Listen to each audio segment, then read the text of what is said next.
Hello everyone! Today, I'd like to go over a budget commander deck that I built around Inga and Esika, a Simic Commander from the most recent set, March of the Machine. I've kept the cost of this deck under $45 using prices listed by Scryfall, and this includes the cost of basic lands at 10 cents each. The link to the deck list will eventually be in the description down below, but apparently YouTube still thinks I'm potentially a bot, so the link will be on my channel's About page for the time being. Anyway, let's get into it. So, Inga and Esika is a 4/4 legendary human god for green, blue, and 2 generic, and it gives the creatures you control vigilance and the ability to tap to add mana of any color, provided that mana is spent to cast a creature spell, meaning that all of your creatures can become mana dorks. Additionally, if you cast a creature spell with 3 or more mana made from creatures, you get to draw a card.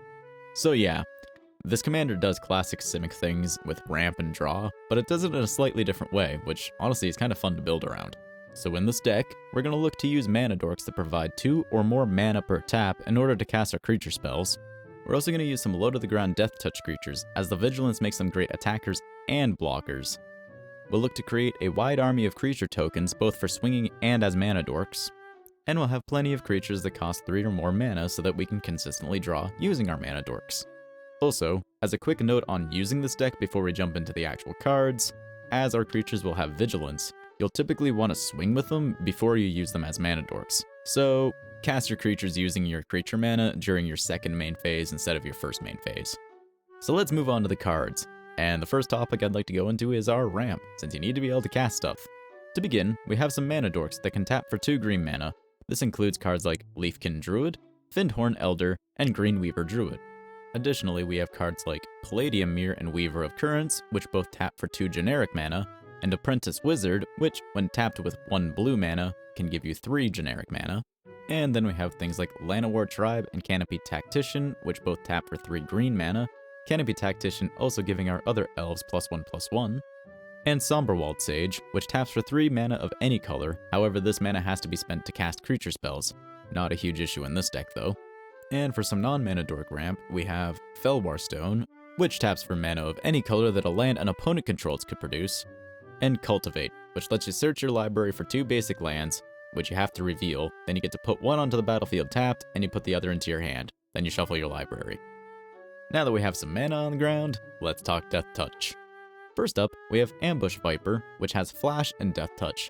The Flash here is great because you can leave it in reserve, and if an enemy swings at you with something important like their commander, you can cast it and ensure that that creature dies by blocking. We also have some creatures with Reach along with their Deathtouch. This includes things like Deadly Recluse, Ruins Recluse, and Thornweld Archer. We also have things like Needlethorn Drake with Flying and Deathtouch, Winged Caudal with Flash, Flying, and Deathtouch, and Venomthrope with Flying, Deathtouch, and Hexproof.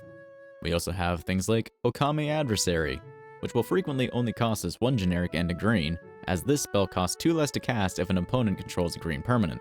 Additionally, it lets us draw a card if it deals combat damage to a player. Then we have Kura, the Boundless Sky, which has Flying and Deathtouch, and when it dies, it'll either let us search our library for 3 land cards, which we reveal and put in our hand, or we create an XX green spirit creature token, where X is the number of lands we control. A very good card in this deck is Hornet Queen, which has Flying and Deathtouch, and when it enters the battlefield, we create 4 1/1 green insect creature tokens that also have Flying and Deathtouch. This gives us a number of scary blockers, attackers, and mana dorks. And finally we have Gorgon's Head, a 1 mana equipment that costs 2 to equip and grants Deathtouch. Now that we have our side of the board well defended with some Deathtouch creatures, let's move on to making our board wide so that we can get a bunch of mana dorks. We can achieve this by making a bunch of creature tokens with spells like Twin Silk Spider, which gives us a 1/2 green spider token when it ETBs, Fists of Ironwood, which gives us 2 1/1 saplings when it ETBs, and it gives the enchanted creature Trample, Mirror Battlesphere, which gives us 4 1/1 colorless mirror artifact creature tokens when it ETBs. Then, for some more consistent creature token generation, we have things like Awakening Zone, an enchantment that, at the beginning of our upkeep, lets us create a 0/1 colorless Eldrazi spawn creature token, Squirrel Nest, which enchants a land, letting it tap to create a 1/1 green squirrel token, Ethereum Spinner, which creates a 1/1 colorless Thopter artifact creature token with flying whenever we cast a spell with mana value 4 or greater. We also have Min, Wily Illusionist, which, whenever we draw our second card on a turn, creates a 1/1 blue illusion creature token that gets buffed for every other illusion we control. Spore Mound, which creates a 1/1 green sapperling token whenever a land ETB is under our control. And Rampaging Baloths, which is a 6/6 creature with trample that lets us create a 4/4 green beast creature token whenever a land enters the battlefield under our control. We also have Arasta of the Endless Web, which has reach, and whenever an opponent casts an instant or sorcery spell, we create a 1/2 green spider creature token with reach. And finally, we have Chasm Skulker, which, whenever we draw a card, we put a +1/+1 counter on Chasm Skulker, and when it dies, we create X 1/1 blue squid creature tokens with Island Walk, where X is the number of +1/+1 counters we had on Chasm Skulker. So, while Inga and Esika give us some level of card draw, the requirement to cast a creature spell in order to access that card draw means you're really only maintaining your hand size instead of growing it. So let's talk about a few cards that'll help us grow our hand throughout the turns. First up is Mulldrifter, which is a 2/2 flyer that lets us draw 2 cards when it enters the battlefield. It can also be evoked for a lower cost, but you sacrifice it when it ETBs. Then we have Archivist, which can be tapped to draw a card. Lifecrafter's Bestiary, which, at the beginning of our upkeep, lets us scry 1, and when we cast a creature spell, we can pay 1 green and it lets us draw a card. Thieving Magpie, a 1/3 flyer that, when it deals damage to an opponent, you draw a card. And finally, Tatyova, Benthic Druid, which, whenever a land ETB is under our control, we gain 1 life and we draw a card. Now, it's all well and good that we can draw cards and we have a bunch of mana dorks, but we're also going to want to be able to hit pretty hard. So let's talk about some of our bigger creatures now. First up, we have Vastwood Hydra and Hungering Hydra, some X-spell creatures that enter the battlefield with X +1/+1 counters on them. When Vastwood Hydra dies, it lets you redistribute the +1/+1 counters it had on it amongst remaining creatures you control. And Hungering Hydra can't be blocked by more than 1 creature, and when it's dealt damage, you get to put that many +1/+1 counters on it, so it's a Hydra that keeps growing over time. Similarly, we have Nimbus Swimmer, which also gets X +1/+1 counters on it, depending on the mana spent to cast it, but this one gets flying, so it has some additional evasion. And we also have Hydroid Crassus, which gets flying and trample, enters the battlefield with X +1/+1 counters on it, depending on the mana spent to cast it. It also lets you gain half X life and draw half X cards, rounding down each time. So you can actually get some pretty significant card draw off of this. We also have creatures like Ancient Imperiosaur, which has Convoke, Trample, and Ward 2, and it enters the battlefield with 2 +1/+1 counters on it for each creature that convoked it. So depending on how you cast this creature, it could wind up entering the battlefield with upwards of +14/+14 on top of its already hefty 6/6. Then we have Altered Ego, which is a shapeshifter that can't be countered, and it enters the battlefield as a copy of any creature on the battlefield, but it enters with X additional +1/+1 counters on it, where X is part of its mana cost. And finally, we have Body of Research, a very silly card in the Commander format. It lets us create a 0/0 green-blue fractal creature token. Then we put X +1/+1 counters on it, where X is the number of cards in our library. So frequently, this will create a creature sitting around +80/+80. Now, something that's good to note is, unlike the rest of the cards that I talked about previously, Body of Research is a sorcery, so you won't be able to use the mana made from Inga and Esika's ability to cast this. Now let's talk about some ways to get our creatures past our enemy's defenses. First up, we have Aqueous Form, which is an aura enchantment that makes it so our enchanted creature can't be blocked. Additionally, when the enchanted creature attacks, we get to scry 1. We also have Haunted Cloak, an equipment that gives a creature Vigilance, Trample, and Haste. Levitation, an enchantment that gives all of our creatures flying. Archetype of Imagination, an enchantment creature that gives our creatures flying. Additionally, the creatures our opponents control lose flying and they can't gain or have flying. Then there's Overrun, a sorcery that gives our creatures +3/+3 and trample until the end of the turn. And finally, Endray's Forerunners, a 7/7 boar creature with Vigilance, Trample, and Haste, and when it enters the battlefield, other creatures we control get +2/+2 and gain Vigilance and Trample until the end of the turn. Now, there are also some additional effects that we may want to consider for a board. Things like Crashing Drawbridge, which is a 0/4 defender that can be tapped to give the creatures we control haste until the end of the turn. There's also Destiny Spinner, which makes it so that creature and enchantment spells we control can't be countered.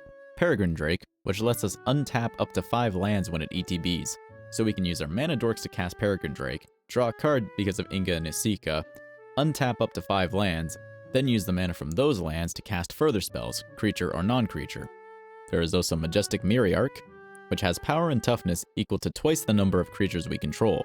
Additionally, at the beginning of each combat, it can gain a number of keywords until the end of the turn, provided we control another creature that has that keyword. This includes Flying, First Strike, Double Strike, Deathtouch, Haste, Hexproof, Indestructible, Lifelink, Menace, Reach, Trample, and Vigilance. And finally, we have Unexpected Results, probably one of my favorite Simic cards just for its pure wackiness. So, Unexpected Results has you shuffle your library and then reveal the top card. If it's a non-land card, you may cast it without paying its mana cost. And if it's a land card, you can put it onto the battlefield and then return Unexpected Results to its owner's hand. So in this case, you either get a little bit of ramp by casting Unexpected Results, getting a land onto the field, and then getting to cast Unexpected Results again later, or you get to cast a random card from your library for free. So now that we've built up our own boards, let's talk about interacting with what our enemies are doing. First up, we have some instances, which are Counterspell, Delay, and Return to Nature. Counterspell simply counters a target spell. Delay also counters a target spell, but instead of putting it into the graveyard, it exiles that spell with 3 time counters on it, meaning that your opponent will cast the spell 3 turns from now instead of this turn. So while that spell will come back, it's likely to be much less impactful when it does. And Return from Nature gives us 3 options. We can either destroy a target artifact, destroy a target enchantment, or exile a target card from a graveyard. That being said, not all interaction spells are on instances, and we can actually use some creatures for this as well.